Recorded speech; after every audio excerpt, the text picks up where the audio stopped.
न भविष्यति, जितना कष्ट गर्भ में होता है उतना कभी नहीं होता है।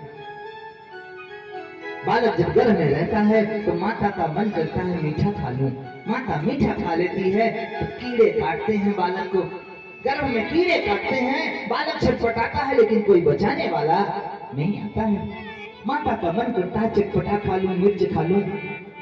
माता जब चटपटा खा लेती है तो बालक का शरीर जलता है, अंदर अंदर छटपटाता है लेकिन कोई बचाता नहीं है।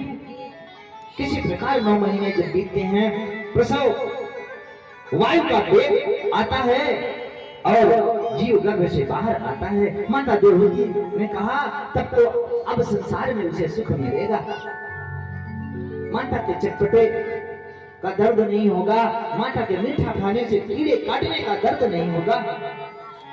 कपिल भगवान ने कहा माँ यही तो सबसे बड़ी भ्रांति है।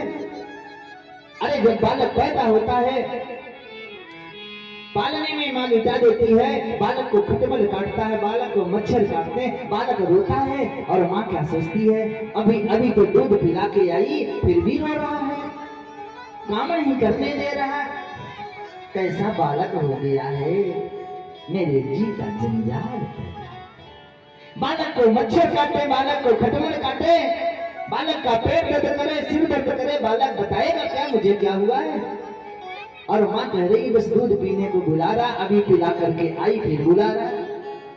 माता सच कहता हूँ सुख कहीं भी नहीं है, और सुख है तो सिर्फ भगवान के चरणों में सुख है। सुख है तो भगवान के भजन में सुख है। संसार में कहीं भी सुख नहीं है। भगवान को सर्वत्र मानो, जहां देखो वहीं भगवान है, कण में भगवान है। महाराष्ट्र के एक संत एकनाथ जी महाराज एक बार गंगोत्री में स्नान करने गए और मन में संकल्प कर लिए गंगोत्री से गंगा जल लेकर के भगवान रामेश्वर को चढ़ाऊंगा। 6 महीने तक पैदल चलते रहे, हाथ से कमंडल को रखे नहीं, जल को उसी प्रकार हाथ में लिए हुए हैं।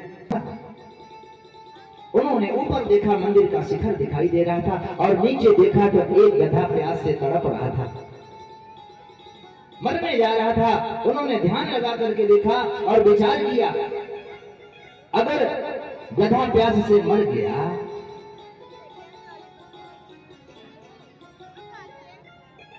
तो क्या होगा, मैं किसी के जीवन को बचा नहीं सका तो क्या होगा।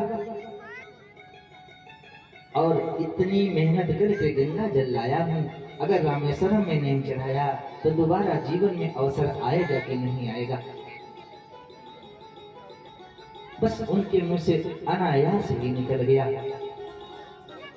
हर देश में तू, हर देश में तू। अरे भगवान तो सर्वत्र है। उन्होंने तुरंत गधे के मुंह को उठाया और मुंह में कमंडल लगाया, गधे को गंगा जल पिला दिया। उसी गधे से शंकर भगवान प्रकट हो गए। बोलिए रामेश्वरम भगवान की। भगवान भी परीक्षा लेते हैं, इतनी सहजता से नहीं मिलते।